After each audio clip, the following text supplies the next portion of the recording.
Imaginez cette scène. Une vie apparemment ordinaire, avec ses hauts et ses bas familiaux comme n'importe quel autre. Mais soudain, tout bascule. Une lettre oubliée, un secret bien gardé et une découverte inattendue qui bouleverse complètement la vie de Flavia.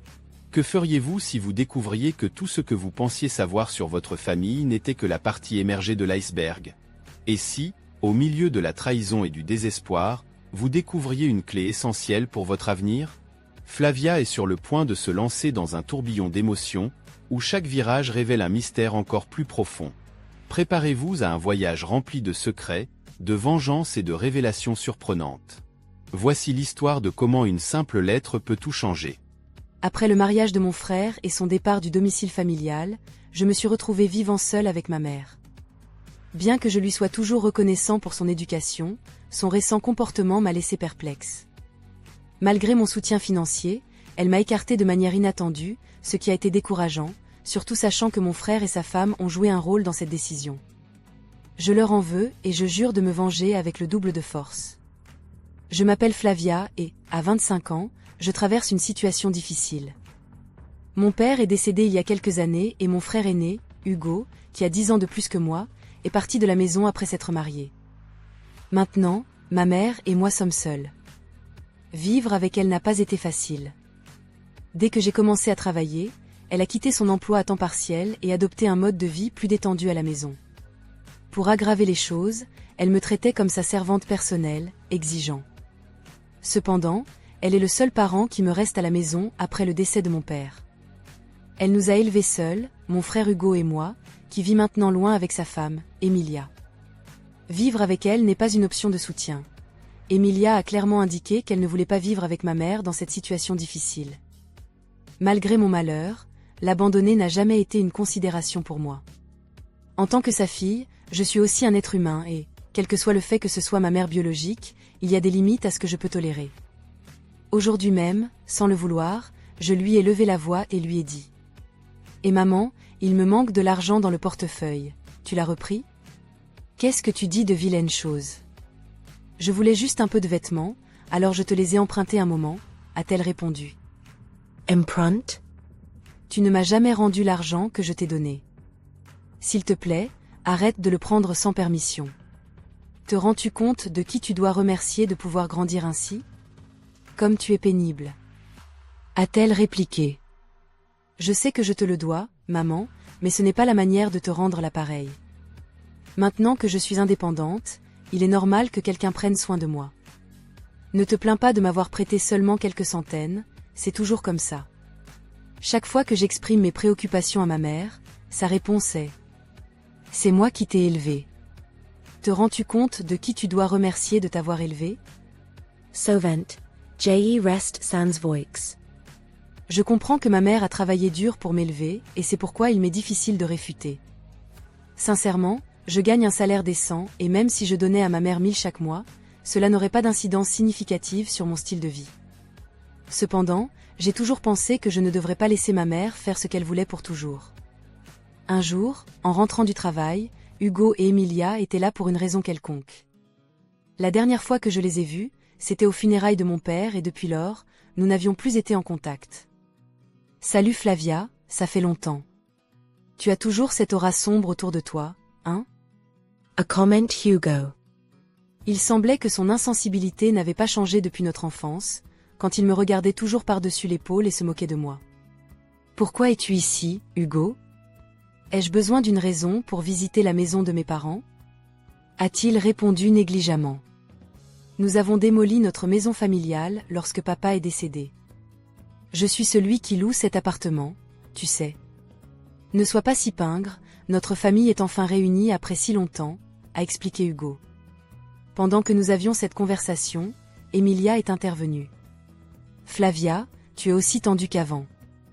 Avec cette attitude, tu ne te marieras jamais, a déclaré la femme de Hugo, sans se sentir coupable du tout. Il était évident par son commentaire que, comme Hugo, Emilia était aussi insensible et désagréable. Il y avait autre chose qui me dérangeait. Pensaient-ils vraiment que c'était leur maison? Ils étaient beaucoup trop à l'aise dans mon appartement. Et Hugo, qu'est-ce qu'il y a? C'est ma maison, tu sais? Je lui ai finalement demandé. Et votre travail? Tu esi ennujeux. Qu'est-ce que ça peut te faire? Je suis ici parce que je m'inquiète pour maman et je veux la visiter. Souvent tu n'es pas venu même une fois depuis les funérailles de notre père, a répliqué. Ce n'est pas ton affaire, répondit Hugo avec dédain. En parlant de ça, j'ai faim. Cuisinez quelque chose et faites vite. Qu'est-ce qui lui prend à ce type? Sérieusement, c'est ma maison, non? Pourquoi agissent-ils comme s'ils étaient les propriétaires? Pensais-je pour moi-même. Je veux manger un délicieux gâteau, Flavia. Achetez-moi en un, demanda Emilia. À la demande d'Emilia, même ma mère s'est jointe. Je ne travaille pas aujourd'hui, n'est-ce pas? Donc tu es libre, dépêche-toi et va nous l'acheter. Emilia, qui détestait auparavant ma mère et évitait de vivre avec elle, semblait soudain très proche d'elle. Quant à Hugo, il projetait l'attitude de « je suis le fils aîné et Emilia est la femme du fils aîné, donc il est naturel que nous nous occupions de maman et... » En voyant comment agissaient les deux, il planifiait définitivement quelque chose. Je n'étais toujours pas sûre de ce que c'était, mais j'étais sûre que ce n'était pas bon. Plusieurs jours se sont écoulés et alors le plan de Hugo et Emilia s'est finalement clarifié.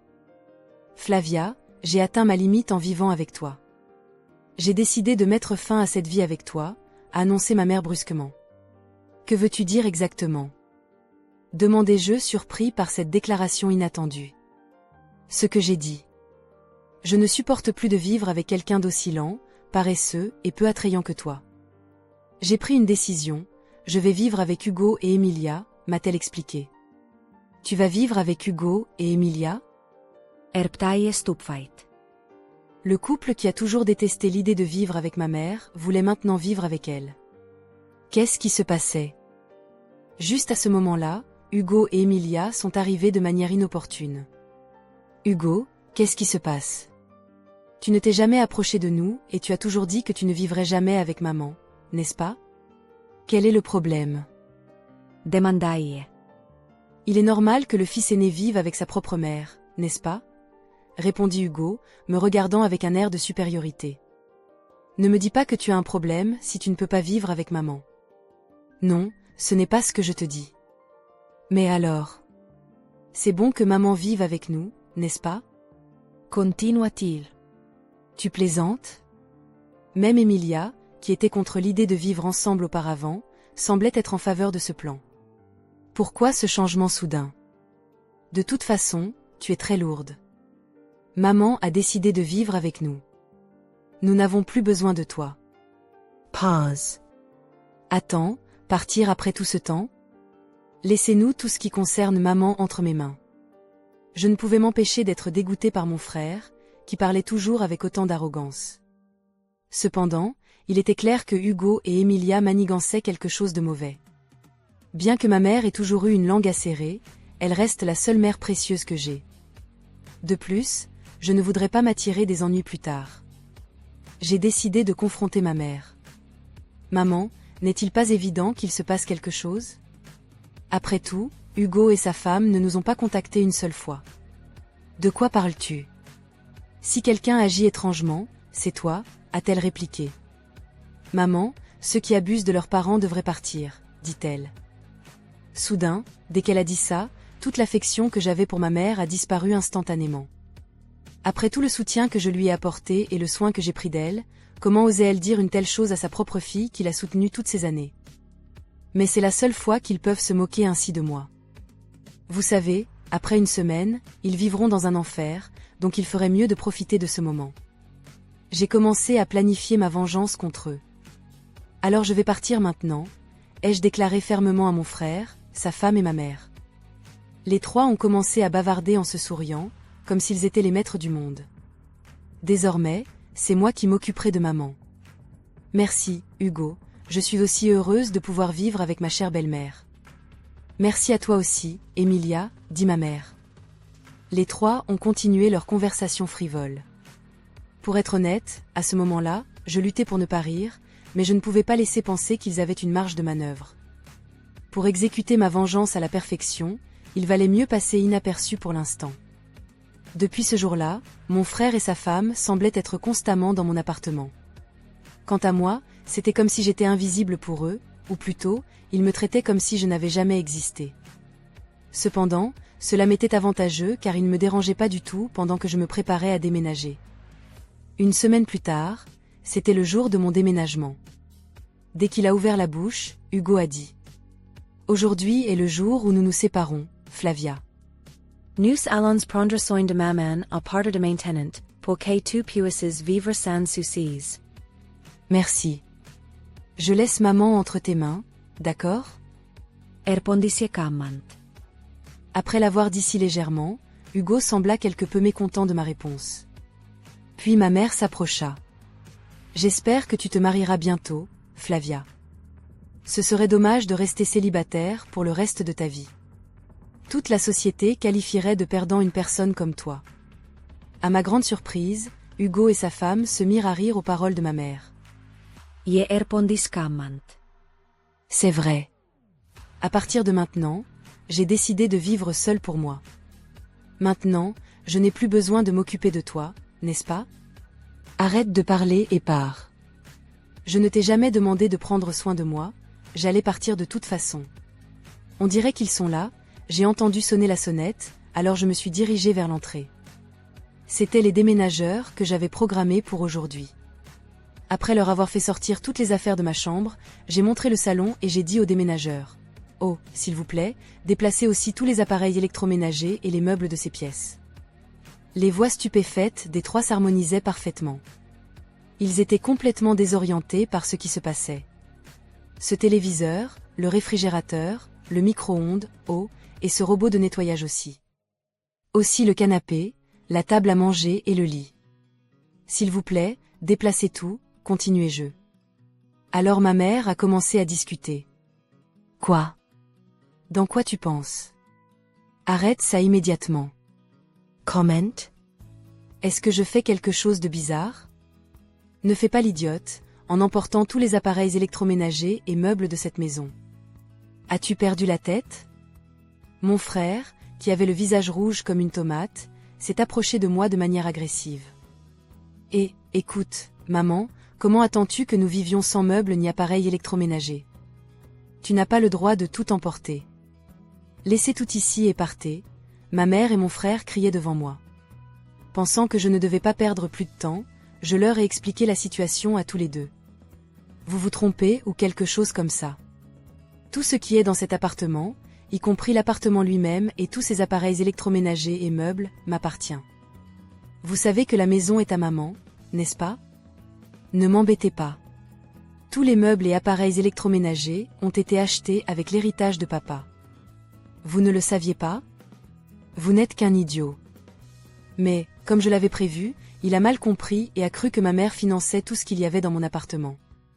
Il a supposé qu'elle avait reçu beaucoup d'héritage de mon père et les avait astucieusement convaincus de vivre avec elle. Hugo, ne vous méprenez-vous pas? J'ai acheté tout ce qui est ici. J'ai donné à maman une pension alimentaire mensuelle de 2200. Par conséquent, c'est perte, dis-je. Tu veux juste vivre avec maman, n'est-ce pas? Un jour, hériter de l'héritage de papa. Quoi? De quoi parlez-vous? Maman a dépensé tout l'héritage de papa il y a longtemps. Hugo regarda nerveusement notre mère.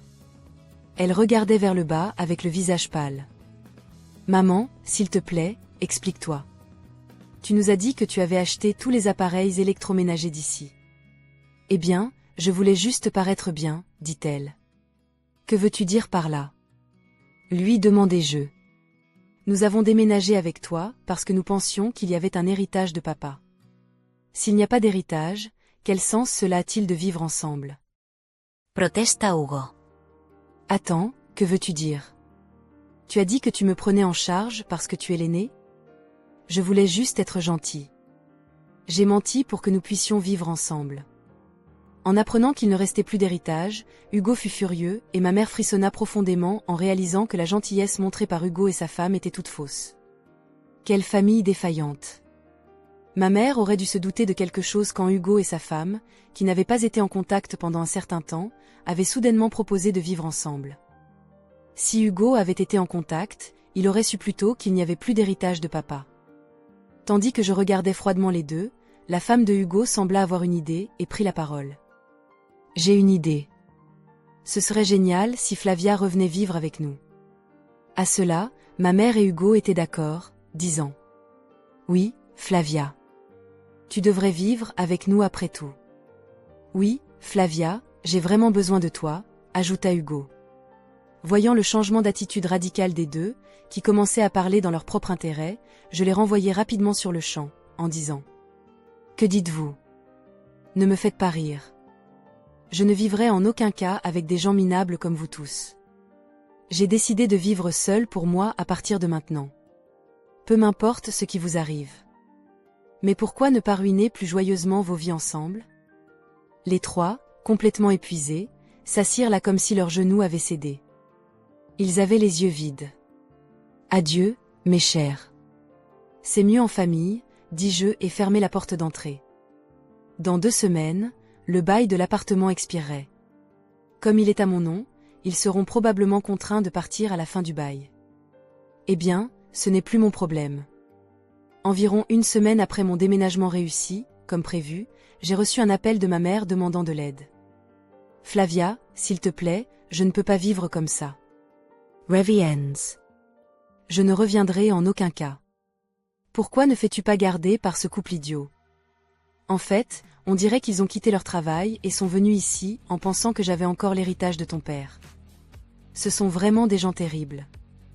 Non, je n'ai même pas envie d'aider. Tout ce que j'ai, c'est toi, Flavia. Maman, je suis occupée. Puis-je raccrocher maintenant? S'il te plaît, Flavia, aide-moi. J'ai raccroché avant qu'elle ne puisse terminer et j'ai bloqué son numéro. Je n'éprouve plus le besoin d'aider ma mère et encore moins maintenant. On raconte que ma mère et la famille de Hugo ont été expulsés de l'appartement. Après cet incident, ils ont fini par dépenser toutes les économies de Hugo pour déménager dans un appartement minable. Apparemment, ma mère ne travaille pas et se dispute avec Emilia presque tous les jours.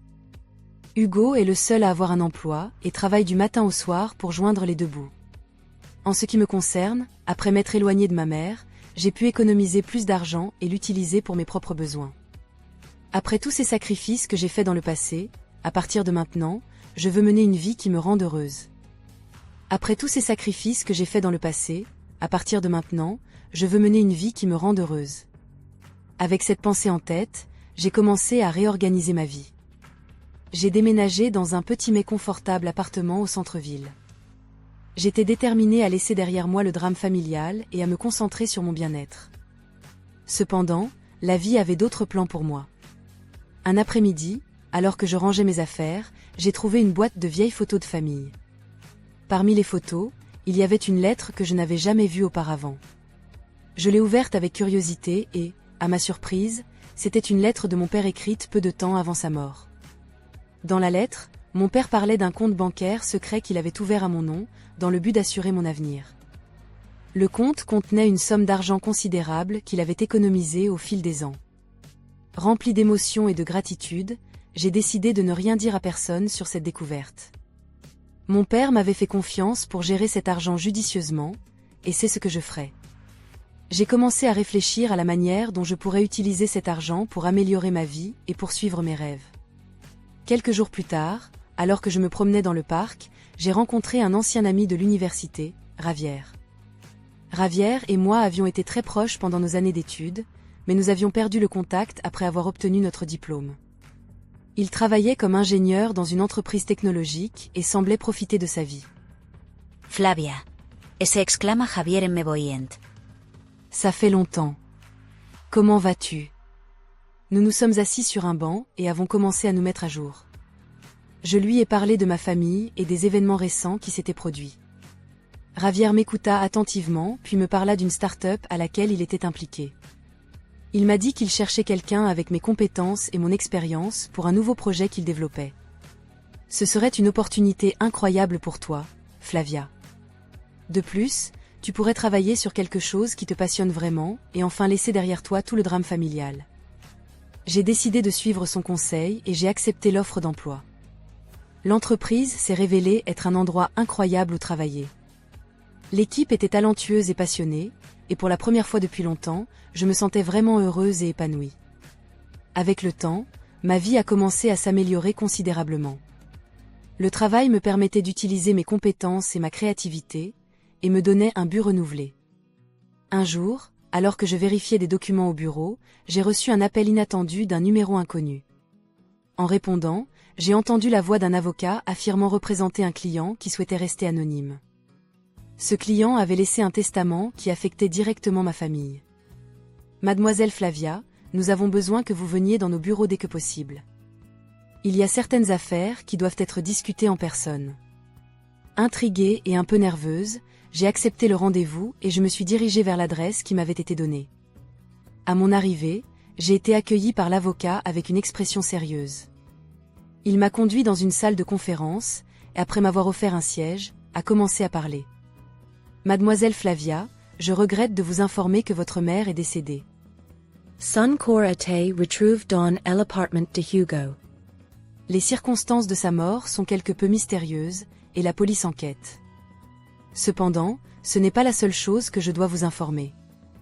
Votre mère a laissé un testament stipulant que tout son héritage, y compris ses biens et tout autre actif, vous revient.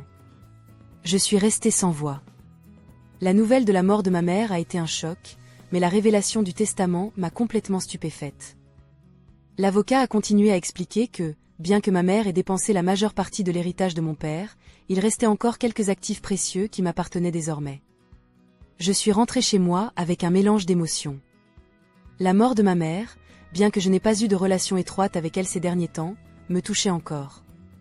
Mais au-delà de la tristesse, je ressentais une nouvelle responsabilité sur mes épaules. J'ai décidé d'utiliser cet héritage pour faire quelque chose de significatif.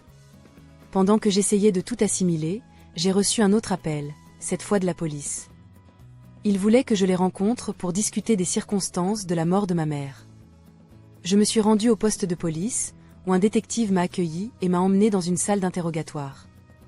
Mademoiselle Flavia, nous avons découvert des choses troublantes sur la mort de votre mère, a déclaré le détective d'une voix grave. Il semble que ce n'était pas une mort naturelle. Il m'a regardé sérieusement, attendant ma réaction.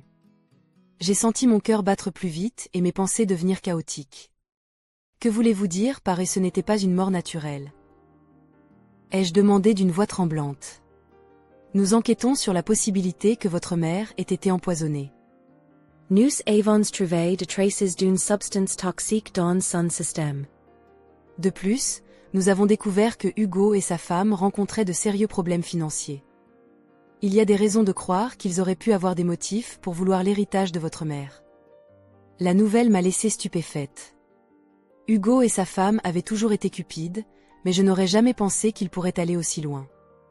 Le détective a continué à expliquer qu'ils avaient besoin de mon aide pour recueillir plus d'informations et renforcer leur dossier. J'ai décidé de coopérer pleinement avec la police. Je leur ai fourni toutes les informations que j'avais sur ma famille, y compris les récentes tensions et le comportement suspect de Hugo et de sa femme. À mesure que l'enquête avançait, il devenait évident que Hugo avait planifié tout cela depuis longtemps.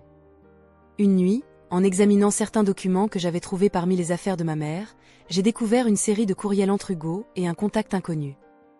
Les courriels parlaient de l'achat de substances toxiques et discutaient des détails sur la manière de les administrer sans éveiller les soupçons. C'était la preuve dont nous avions besoin pour incriminer Hugo. J'ai immédiatement apporté ces informations à la police. Avec les nouvelles preuves, ils ont réussi à obtenir un mandat d'arrêt contre Hugo et sa femme. Ils ont été arrêtés et traduits en justice. Au cours du procès, d'autres détails troublants ont été révélés. Il s'est avéré que Hugo et sa femme avaient harcelé et manipulé ma mère pendant des mois, essayant d'obtenir le contrôle total de tout héritage potentiel. Le procès a été long et émotionnellement épuisant, mais finalement, Hugo et sa femme ont été déclarés coupables et condamnés à de longues peines de prison. J'ai ressenti un mélange de soulagement et de tristesse. Bien que la justice ait été rendue, je ne pouvais m'empêcher de regretter la perte de ma mère et la façon dont tout s'était terminé de manière si tragique. Avec le chapitre de Hugo et de sa femme finalement clos, j'ai décidé de me concentrer sur l'avenir. J'ai utilisé l'héritage pour créer une fondation en mémoire de mes parents, dédiée à aider les personnes dans des situations similaires à celles que j'avais rencontrées. La fondation se concentrait sur le soutien aux victimes de violences familiales et financières, les aidant à reconstruire leur vie. Ma vie avait changé de façon spectaculaire en peu de temps, mais je sentais enfin que j'étais sur la bonne voie. Grâce au travail avec la Fondation, j'ai trouvé un nouveau but et une façon d'honorer la mémoire de mes parents de manière positive. 1 an plus tard, alors que j'organisais un événement de bienfaisance pour la fondation, Javier s'est approché de moi avec un sourire. Flavia, tu as fait un travail incroyable avec la fondation. Je suis très fière de toi. Merci, Javier. Je n'aurais pas pu le faire sans ton soutien. Nu soms rest silencieux un moment. Severant le succès de l'événement et la paix que j'avais finalement trouvé dans ma vie. Mais la vie, comme toujours, avait un dernier rebondissement inattendu réservé pour moi. Quelques mois plus tard, alors que je passais en revue d'anciens documents de famille, j'ai trouvé une autre lettre de mon père. Cette lettre, cependant, contenait quelque chose de surprenant. Elle mentionnait l'existence d'un autre membre de la famille, quelqu'un dont je n'avais jamais entendu parler. Chère Flavia, si tu lis ceci, cela signifie que les choses ne se sont pas passées comme prévu. Il y a quelque chose que tu dois savoir. Tu as un frère jumeau. La révélation m'a laissé bouche bée. Un frère jumeau ? Comment se faisait-il que personne ne m'ait jamais parlé de cela auparavant ? La lettre continuait à expliquer que, pour des raisons inconnues, mon frère avait été séparé de nous à la naissance et adopté par une autre famille. Mon père n'avait découvert cela que des années plus tard, mais il n'avait jamais eu l'occasion de le rechercher. Décidé à retrouver mon frère, j'ai engagé un détective privé. Après des mois de recherche, j'ai enfin reçu des nouvelles. Mon frère jumeau, nommé Diego, vivait dans une autre ville et travaillait comme médecin. J'ai ressenti un mélange d'excitation et de nervosité en me préparant à le rencontrer. Le jour de la rencontre, je me suis assise dans un café, le cœur battant la chamade. Quand Diego est entré, j'ai su immédiatement que c'était lui. Il avait le même visage, les mêmes yeux que j'avais vus dans le miroir toute ma vie. Nous nous sommes serrés dans les bras et, sans besoin de mots, nous avons su que nous avions enfin trouvé ce qui nous avait toujours manqué. Diego, je n'arrive pas à croire que tu sois là. J'ai toujours senti qu'il me manquait quelque chose, et maintenant je sais pourquoi. Flavia, je suis tellement heureux de t'avoir trouvé. Nous avons beaucoup de choses à nous dire. Nous avons passé des heures à nous mettre à jour, à partager nos vies et nos expériences. Nous avons découvert que, malgré avoir grandi séparés, nous partagions de nombreuses similitudes et un lien profond. Nous avons décidé de ne plus perdre de temps et de commencer à construire une relation fraternelle. Avec le temps, Diego s'est impliqué dans la fondation, apportant son expertise médicale pour aider les personnes ayant besoin de soins et de soutien. Ensemble, nous avons perpétué l'héritage de nos parents, travaillant pour rendre le monde meilleur. En regardant en arrière, j'ai réalisé que tous les défis et les tragédies auxquels j'avais été confrontée m'avaient mené à ce moment. J'avais trouvé mon but, mon bonheur, et maintenant, mon frère. La vie restait un voyage imprévisible, mais pour la première fois, je sentais que j'étais exactement là où je devais être. Enfin, après des années à vivre sous l'ombre des décisions et manipulations de sa mère et de son frère, Flavia a trouvé son chemin vers la liberté et l'indépendance. Sa vie, autrefois centrée sur le sacrifice et le soutien constant à sa famille, tournait désormais autour de ses propres objectifs et aspirations. Ce fut un voyage difficile, rempli d'obstacles et de désillusions, mais aussi de découvertes et de nouveaux départs. En réfléchissant à tout ce qu'elle avait traversé, Flavia a réalisé que la vie a une façon curieuse de vous mettre à l'épreuve. Elle a appris que vous ne pouvez pas toujours compter sur ceux auxquels vous vous attendez, mais aussi que la véritable force vient de l'intérieur. Les difficultés auxquelles elle a été confrontée avec sa mère et son frère Hugo l'ont rendue plus forte et l'ont préparée aux défis futurs. Une des leçons les plus importantes que Flavia a apprises était la valeur de l'auto-soin et l'importance d'établir des limites. Pendant longtemps, elle avait permis à sa famille de profiter de sa générosité et de sa bonté. Cependant, en mettant fin à cette situation, elle a non seulement retrouvé son indépendance, mais aussi trouvé une nouvelle paix intérieure. Flavia a compris qu'aider les autres est important, mais jamais au détriment de sa propre bonheur et bien-être. Chers amis de Histoire de la vie, j'espère que l'histoire de Flavia vous a touché le cœur et vous a laissé de précieuses leçons. Elle nous montre que, peu importe à quel point nos circonstances sont difficiles, nous avons toujours la capacité de changer notre destin.